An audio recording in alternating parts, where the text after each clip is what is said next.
بل یہاں پر میں 3 وظیفے ایسے بتاؤں گا انشاءاللہ جو ٹاپ آف دا لسٹ 3 وظائف ہیں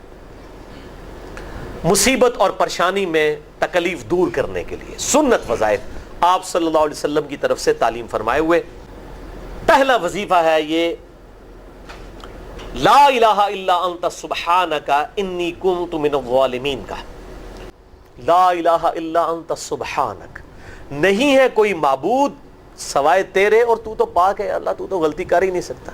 انی کنت من الظالمین، بے شک میں ہی خطا کار ہوں، میں ہی ظلم کرنے والا ہوں، میں ہی غلطی کرنے والا ہوں۔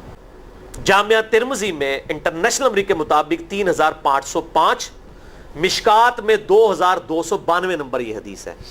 اور قرآن حکیم میں تو ہم پڑھ چکے ہیں سورۃ الانبیاء آیت نمبر 87 اور 88 میں آپ صلی اللہ علیہ وسلم نے ارشاد فرمایا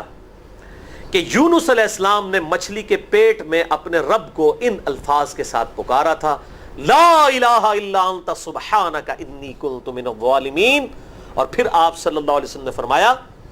کہ جو کوئی شخص اپنے کسی بھی معاملے میں کسی بھی پریشانی میں اس دعا کے ذریعے اللہ کی طرف متوجہ ہو، اللہ تعالیٰ اس کی دعا کو قبول فرما لیتا ہے۔ اور قرآن میں بھی آ گیا نا کذالک ننجی المؤمنین، اور کتنا بڑا فتویٰ آیا میرے بھائیوں سورہ صافات 143 144،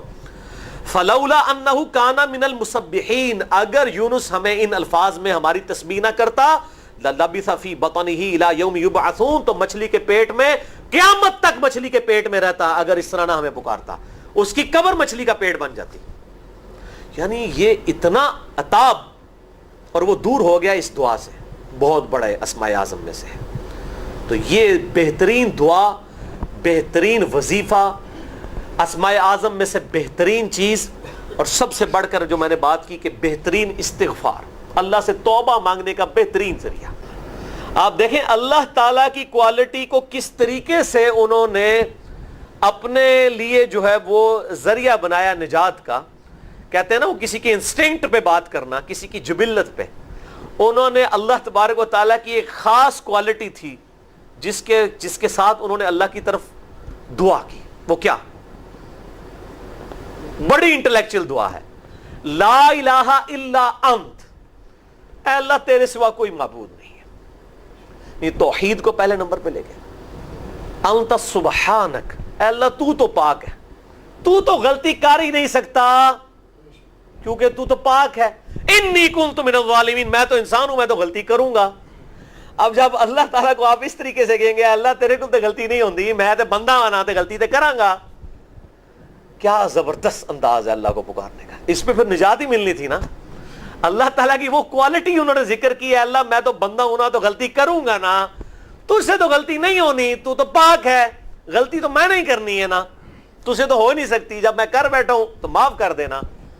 بہترین دعا ہے واللہ، بہترین استغفار ہے،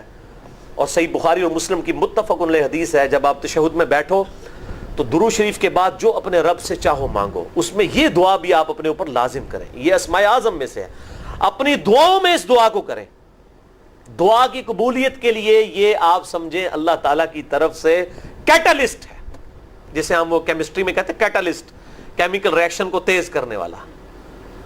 یہ کیٹلسٹ ہے۔ لا الہ الا انت سبحانک انی کنت من الظالمین۔ دوسرا وظیفہ وہ بھی جامعہ ترمذی میں انٹرنیشنل نمبر کے مطابق 3524 نمبر حدیث ہے، لیکن ترمذی کا طریق جو ہے وہ ضعیف ہے۔ یہ میں پہلے بتا دوں، امام ترمذی نے ساتھ لکھا ہے یہ روایت کمزور ہے، لیکن ضروری نہیں ہوتی کہ روایت اگر ترمذی میں کمزور ہے تو کہیں اور وہ روایت صحیح نہیں موجود ہے۔ اس کی صحیح سند المستدرک للحاکم میں انٹرنیشنل نمبر کے مطابق 1862 نمبر موجود ہے، اور سنن نسائی الکبریٰ میں 10492 نمبر ہے، اور مشکات میں بھی 2454 نمبر حدیث ہے انٹرنیشنل نمبر کے مطابق۔ تو صحیح سند المستدرک للحاکم اور سنن نسائی الکبریٰ کے اندر موجود ہے، اور وہ وظیفہ ہے انس ابن مالک کہتے ہیں اور سعد ابن ابی وقاص کہتے ہیں رضی اللہ تعالی عنہما وعلیہم السلام کہ آپ صلی اللہ علیہ وسلم کو جب کبھی کوئی تکلیف یا پریشانی پہنچتی تو آپ صلی اللہ علیہ وآلہ وسلم ہمیشہ ان الفاظ میں اپنے رب کو پکارا کرتے ہیں۔ یا حی یا قیوم برحمتک استغیث، اے خود سے زندہ ہر چیز کو تھامنے والے، میں تیری رحمت کے ساتھ تیری مدد کا سوال کرتا ہوں۔ استغیث بولیں گے نا الف کے ساتھ، حمزہ کے ساتھ، تو یہ سنگولر کا صیغہ ہوگا، اور اگر ہم بولیں گے نستغیث نون کے ساتھ تو یہ جمع کا صیغہ بن جائے گا۔ کتنی بہترین دعا ہے، اے خود سے زندہ ہر چیز کو تھامنے والے، میں تیری رحمت کے ساتھ تیری مدد کا سوال کرتا ہوں۔ تو یہ بھی اسماء اعظم میں سے ہے۔ بہرحال یہ دوسرا وظیفہ ہو گیا۔ اب تیسرا وظیفہ جو ہے کمال وظیفہ، صحیح بخاری میں موجود ہے، انٹرنیشنل نمبر کے مطابق 4563 نمبر۔ ابن عباس رضی اللہ تعالی عنہما کہتے ہیں وعلیہم السلام، وہ کہتے ہیں کہ سیدنا ابراہیم علیہ السلام کو جب آگ میں پھینک رہے تھے نا، تو ابراہیم علیہ السلام نے اس وقت کہا تھا حسبنا اللہ ونعم الوکیل،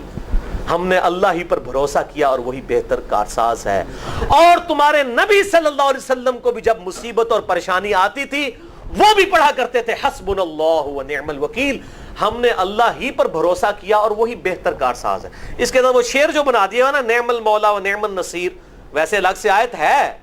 الگ سے آیت ہے، لیکن یہ شعر نہیں بنانا، بس اتنا ہی وظیفہ ہے، حسبنا اللہ و نعم الوکیل۔ اور یہ جو انہوں نے کہا کہ نبی صلی اللہ علیہ وسلم بھی یہ کہتے تھے، اس کا ذکر الحمدللہ قرآن میں بھی موجود ہے، اس سے بھی بڑھ کر سورہ آل عمران کی 173 نمبر آیت میں ہے کہ جب نبی صلی اللہ علیہ وسلم اور اہل ایمان کو یہ خبر پہنچی کہ کافر ان کے خلاف سازشیں کر رہے ہیں، تو نبی اور اہل ایمان نے پکارا حسبنا اللہ و نعم الوکیل۔ تو حسبنا اللہ و نعم الوکیل قرآن کی آیت بھی ہے، اور یہ ہے وہ آیت، وظیفہ قرآن میں آیا ہوا ہے یہ، آل عمران 173 اور صحیح بخاری 4563۔ اور مجھے بڑا وجد آیا کہ ابراہیم علیہ السلام کو جب آگ میں پھینکنے لگے تھے، انہوں نے اس وقت اللہ کو ان الفاظ کے ساتھ پکارا حسبنا اللہ و نعم الوکیل۔ اچھا، یہ جتنے بھی وظیفے ہیں نا میرے بھائیوں، ان کا فائدہ اسی وقت ہے جب آپ کو ترجمہ بھی ان کا آتا ہوگا، ورنہ آپ روزانہ جتنی مرضی تسبیحیں کھینچتے رہے کوئی فرق نہیں پڑے گا۔ اس لیے میرا ایک پرسنل مشورہ ہے کہ جب بھی یہ وظیفے پڑھیں نا آپ، اردو ترجمہ بے شک آتا بھی ہونا، ایک دفعہ اپنی زبان میں اس کو ریپیٹ کریں، یعنی آپ پڑھیں حسبنا اللہ و نعم الوکیل، میں نے اللہ ہی پر بھروسہ کیا اور وہی بہتر کارساز ہے۔ آپ دیکھیں یہ صوت القرآن چینل میں جب وہ عربی چل رہی ہوتی ہے، جیسے ہی وہ مراج الدین خان کا ترجمہ شروع ہوتا ہے نا، کیسے کب کبھی طاری ہو جاتی ہے، کیونکہ ہماری زبان میں بات ہو رہی ہوتی ہے نا، عربی ہمیں تو نہیں قیام اللیل میں رو رہے ہوتے، ان کی زبان میں بات ہو رہی ہوتی ہے، اپنی زبان کا اثر ہوتا ہے۔ اسی طریقے سے آپ لا الہ الا انت سبحانک انی کنت من الظالمین، یا حسبنا اللہ و نعم الوکیل، یا حی یا قیوم برحمتک استغیث، جو بھی وظیفے پڑھیں نا، ایک دفعہ ان وظیفوں کو جب آپ الگ سے دعا مانگ رہے ہوں، اس وقت اس کو آپ اپنی زبان میں بھی دہرائیں۔ اور اس کے لیے کوئی تسبیح نہیں کھینچنے کی ضرورت کہ آپ نے اتنے 100 دفعہ پڑھنا ہے، تسبیح تو ویسے ٹھیک ہے، وہ آپ استعمال کر سکتے ہیں، لیکن آپ چلتے پھرتے اٹھتے بیٹھتے ہر وقت جس حالت میں بھی، اور صحیح مسلم میں حدیث ہے کہ یہ جو وظائف ہیں ان کے لیے تو کوئی وضو بھی کیا، غسل بھی پروٹوکول نہیں ہے۔ اب عائشہ کہتی ہیں نبی صلی اللہ علیہ وسلم حالت جنابت میں بھی اللہ کو یاد کر لیا کرتے تھے، صحیح مسلم میں حدیث موجود ہے، جنابت والے چیپٹر میں ہر حال میں اللہ کو یاد کرتے تھے۔